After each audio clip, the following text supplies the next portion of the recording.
grabar. Perfecto. Bueno, entonces ya se está comenzando a grabar la presentación. Les voy a compartir mi pantalla.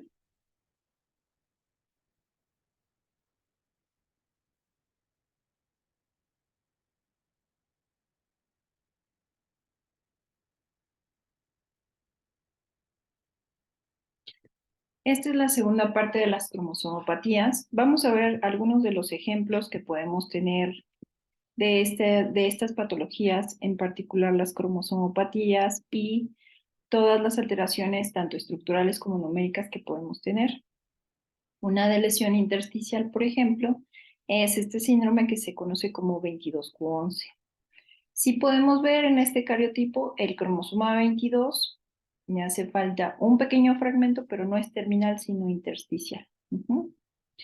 La composición cromosómica de este cariotipo es la siguiente: tiene 46 cromosomas, los cromosomas sexuales son X y Y nos dicen que es una delesión, que se simboliza como del, se abre paréntesis, nos indican entre los paréntesis que es del cromosoma 22, en el brazo largo, en la región 11.21q, a la región 11.23. Creo que hay alguien que quiere ingresar.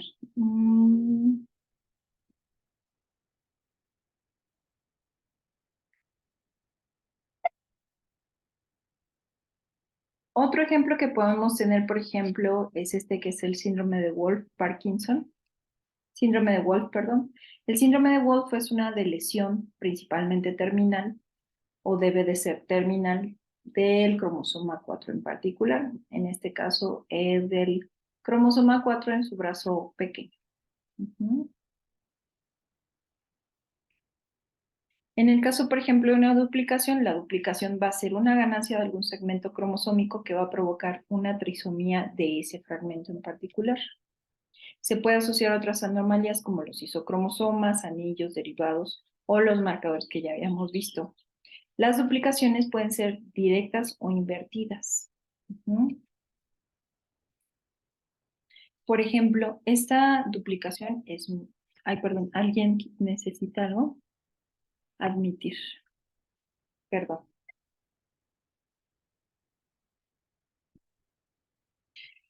Esta, por ejemplo, esta duplicación es en el cromosoma 7. Este se conoce como síndrome de Somerville.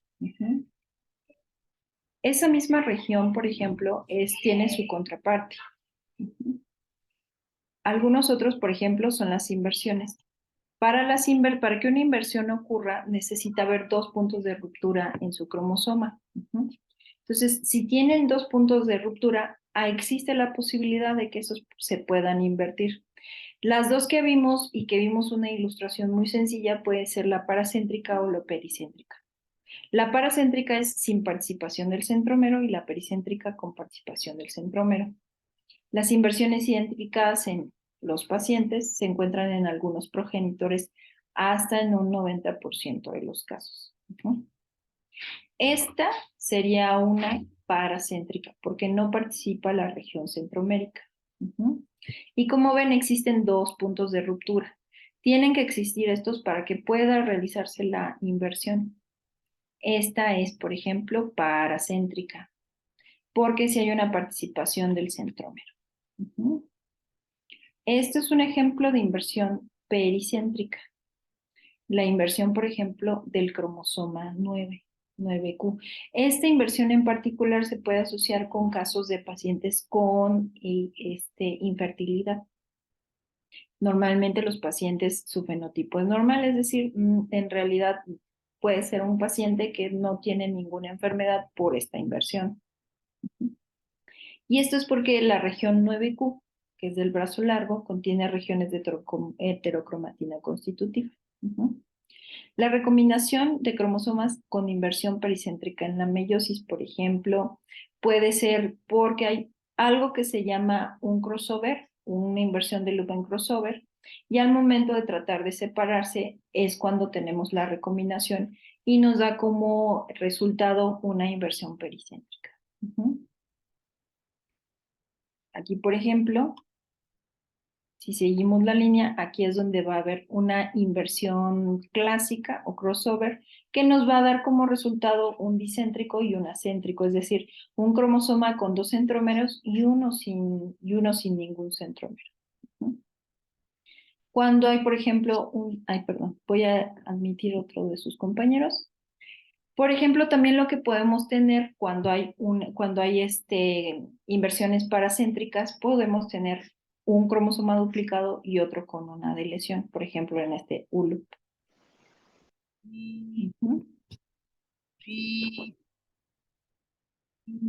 Los isocromosomas, por ejemplo, van a ser un cromosoma formado por una duplicación completa de uno de los brazos.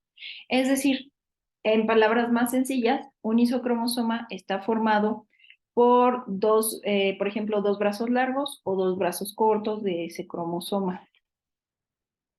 Una cromatida, por ejemplo, con dos brazos cortos o dos largos. El mecanismo propuesto para esto es que a lo mejor existió una división centromérica normal. Es decir, en lugar de que se dividieran las dos cromátidas hermanas con su propio brazo corto y brazo largo, se divide a la mitad solo los brazos cortos y solo los brazos largos.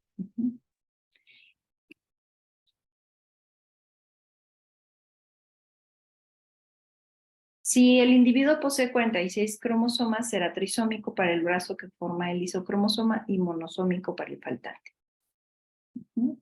Se han descrito algunos isocromosomas del 5P, 8P, 9P, 12P, 18P, 18Q, el X y el cromosoma Y. Este es el ejemplo típico de un isocromosoma, o sea, en lugar de dividir el cromosoma, digamos que se vaya con un brazo corto y un brazo largo, en realidad se divide por su centrómero de forma que solo se queda el brazo largo y en la otra solo se puede poner el brazo corto. Entonces, ese brazo se va a duplicar, vamos a tener, ese es un isocromosoma. Uno de los isocromosomas que podemos tener es, por ejemplo, para Turner. Aquí tenemos dos brazos largos. Del cromosoma X. Ay, perdón, alguien me está llamando, pero no lo conozco. Entonces, aquí tenemos, por ejemplo, uno de los cariotipos que podemos encontrar en los pacientes con síndrome de Turner, donde tenemos dos brazos largos, que lo que nos va a producir es que solo tenemos como tal una sola copia del brazo corto del cromosoma X y 3 copias del brazo largo. Entonces, esto nos da como resultado un síndrome de Turner. Los cromosomas en anillo, que tan frecuentes son 1 en 27,000 nacidos, y en algunos estudios prenatales, también los podemos tener como hallazgos. Se originan de las rupturas de ambos extremos del cromosoma. Recuerden ustedes que los extremos de los cromosomas necesitan la región telomérica, que es una región que funciona, el telómero funciona principalmente para que estos, digamos que no se deshilachen esos cromosomas y pierdan material cuando están compactados. Entonces, imaginemos que no tienen esas regiones teloméricas, por alguna razón perdieron esa parte de la parte distal de ese cromosoma en ambos brazos, y al tener esas rupturas, lo primero que hace el cromosoma para no perder material, quedan esos extremos relativamente pegajosos y se pegan el extremo terminal del brazo corto con el brazo largo. Entonces queda una forma circular. Los cromosomas más frecuentemente involucrados son el 13 y el 18. Principalmente el 13, por ejemplo, el 13 es acrocéntrico, por ejemplo. Y estos pueden parecer como marcadores supernumerarios en general. Tienen un mosaicismo dinámico, esto es, ellos, de todos modos, estos cromosomas tienen que tener recombinación con su cromosoma 1, pero imagínense qué tan difícil debe ser la recombinación entre un cromosoma lineal y otro que sea un cromosoma en anillo. El anillo forzosamente se tendrá que romper con cada recombinación y muchos de estos cromosomas en anillo se van perdiendo con el tiempo. ¿Quién lo hereda más frecuentemente? Estos anillos generalmente son, la incidencia es mayor si lo hereda la mamá. Es decir, si un hijo tiene un anillo o un cromosoma en anillo, que normalmente es porque llega un paciente o una paciente a la consulta, un niño con déficit intelectual y macrocefalia principalmente. Se le realiza un cariotipo y a lo mejor encontramos un cromosoma en anillo. Lo que tenemos que hacer es solicitar un cariotipo a los padres porque algunos cromosomas son hereditarios, ¿no? Y generalmente quien lo hereda es la mamá. Pero aquí, ojo, no todos los cromosomas en anillo son, o sea, no todos los cromosomas en anillo no los tiene que heredar mamá o papá, probablemente también pudieron suceder durante la formación del embrión, y pueden estar, es decir, son posigóticos y podríamos encontrarlo en mosaico, ¿no? Este es un ejemplo de un anillo. Este es un cromosoma, pero pierde a lo mejor sus partes distales y entonces se circulariza para no perder material. Entonces, esta es una imagen esquemática y este es el cromosoma en anillo regio. Esto es lo que pasa. Pierden sus extremos distales. En esta parte están numerados como 1 y 4. 1 es la región terminal del brazo pequeño y 4 es la región terminal o telomérica del brazo largo.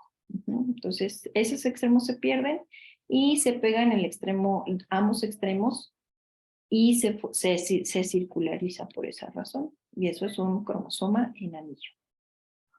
Las translocaciones son el intercambio de material genético entre cromosomas no homólogos. Los no homólogos es, por ejemplo, entre el 1 y el 5, ¿no? Que hubo un intercambio de su material. Más o menos, ¿qué incidencia tenemos? 1 en 673 o 1000 en la población sometida a algún estudio citogenético.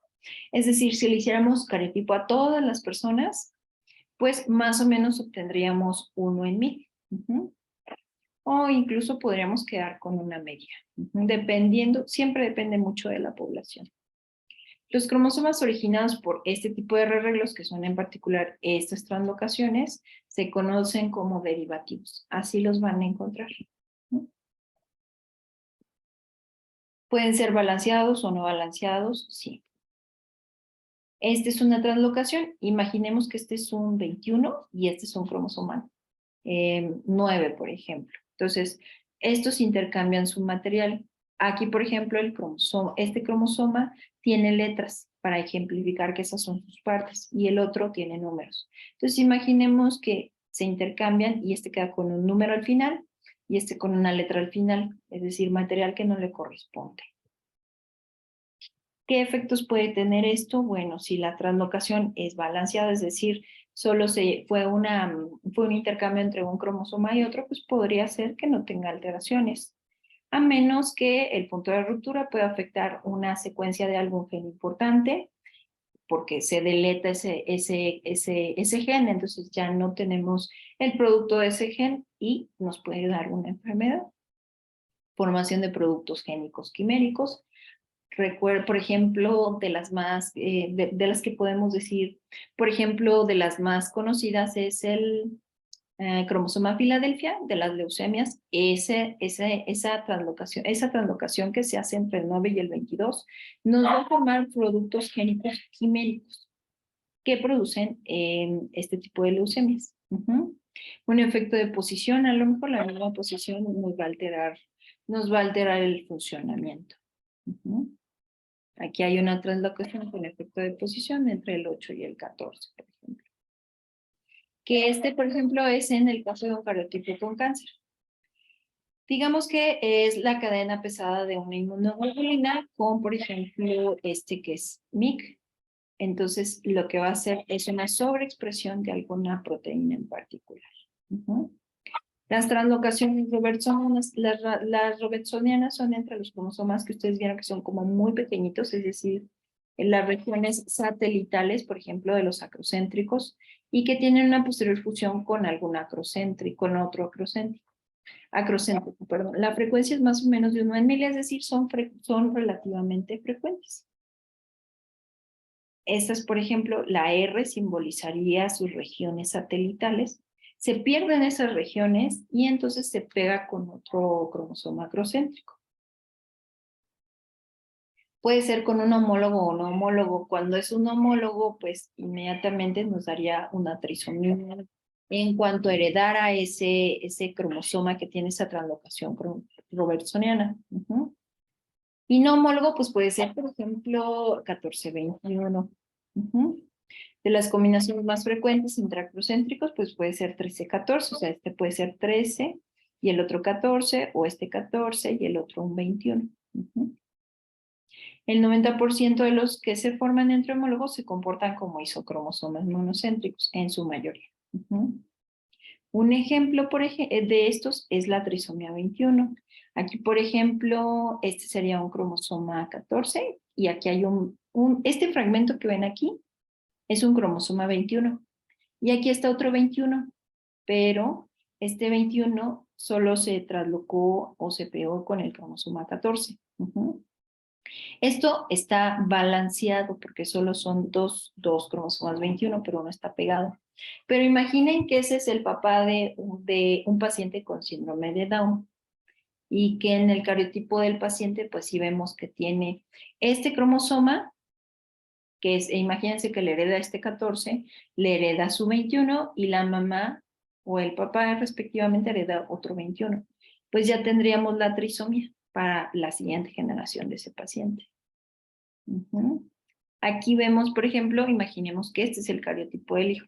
Es un cromosoma 14 con un fragmento de un cromosoma 21 y pues le dio este 14 más un 21 y su otro padre o madre le dio este cromosoma 21.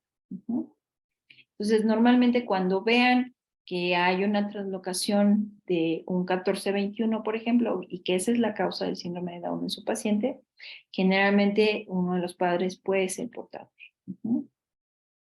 Hay algo que se llama cruz de Paquiteno, no se preocupen, no se los voy a poner en el examen. Esto nos habla de la segregación de los cromosomas con translocación.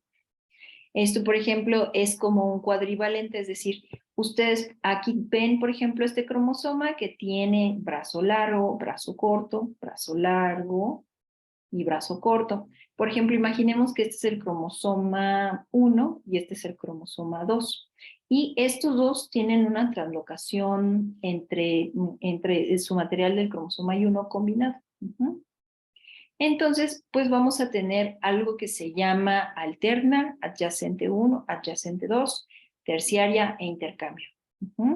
Entonces, lo que vamos a hacer es hacer como las diferentes combinaciones que pueden presentarse en esas células, entre las que da, entre los cromosomas de una célula hija y los cromosomas de la otra célula hija.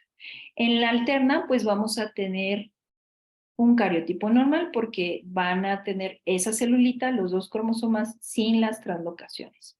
Y otro balanceado porque tenemos un cromosoma con translocación, pero está balanceado porque tenemos el fragmento del brazo largo con el brazo corto y el brazo largo y el brazo corto del otro. Entonces, en esta que se conoce como alterna, vamos a tener un producto normal y uno balanceado. Mientras que en las adyacentes, cuando dividimos el material a la mitad, pasando una línea horizontal por este cuatrivalente en paquiteno, pues tendríamos dos productos desbalanceados. Tendríamos una trisomía de este cromosoma 1 y una monosomía de este cromosoma 2. Y viceversa, trisomía del 2 y monosomía del 1. En la adyacente 2 tenemos también, ay, perdón, déjenme admitir a alguien más. Perdón, aquí en la adyacente 2 lo que vamos a tener, por ejemplo, es una división, pero vertical, de este cuadrivalente en paquiteno. Y aquí lo que vamos a tener, por ejemplo, es un desbalanceado con una trisomía y una monosomía, y este también una trisomía y una monosomía. Y básicamente que lo que más ocurre es como esta que es una variación 2-2, es decir, solo vamos a tener como la división de estos productos en proporción 2-2. Esto es lo que frecuentemente nos ayuda mucho a hacer un cuadrivalente en paquiteno para poder explicar qué es lo que podría resultar cuando encontramos una futura afectación de una translocación o padres con una translocación. Este es el cuadrito que nosotros usamos para poder hacer un asesoramiento, por ejemplo. A los pacientes pues les explicamos pues mucho más sencillo que esto, por supuesto, pero sí utilizamos muchos dibujos para que ellos puedan entender esta parte. Entonces, esto se los doy un poquito no tan complicado, pero sí un poco más médico para que ustedes lo puedan entender y sepan que sí es muy importante el asesoramiento en genética porque tiene sus complicaciones. Ahora, también podemos tener estas divisiones o segregación de estos cromosomas en relación 3:1. No es tan frecuente, pero sí puede pasar. Las terciarias es que se van tres de un lado y uno del otro, por así decirlo, ¿no? Entonces, aquí podemos tener, normalmente todos estos son desbalanceados cuando son terciarios. Y es muy difícil que nosotros veamos esto ya en la clínica porque normalmente llegan a no ser compatibles. Son pocas las que tienen una relación 3:1 que puede sobrevivir. Por ejemplo, este es el caso de un síndrome que se llama Emanuel y que sí puede tener esa relación 3:1. En general, este es el resumen de todo lo que vimos en cuanto a las cromosomopatías, pero las de tipo estructural. Donde vimos la de lesión terminal, que vemos que no tiene el F, una de lesión intersticial, donde pierde ED, la duplicación, donde vemos que hay agregación de material o aumento del material, inversión pericéntrica, inversión paracéntrica, que no afecta al centrómero, el isocromosoma, que es una duplicación de un brazo, en este caso del brazo largo, una translocación recíproca, por ejemplo, una translocación robertsoniana, que es que la región satelital se pierde de ambos cromosomas acrocéntricos y se unen uno con otro. Por ejemplo, las más frecuentes dijimos 14-21 y 13-21. Perdón, 13-14. O tenemos, por ejemplo, inserciones indirectas o invertidas con un cromosoma donador y un cromosoma receptor. Finalmente, los cromosomas en anillo, donde perdemos la parte terminal tanto del brazo largo como del brazo corto, y para evitar que se pierda material se forma este anillito. Y bueno, esa es esta presentación. Déjenme dejar de compartirles. Esa es la parte que nos faltaba terminar de las cromosomopatías.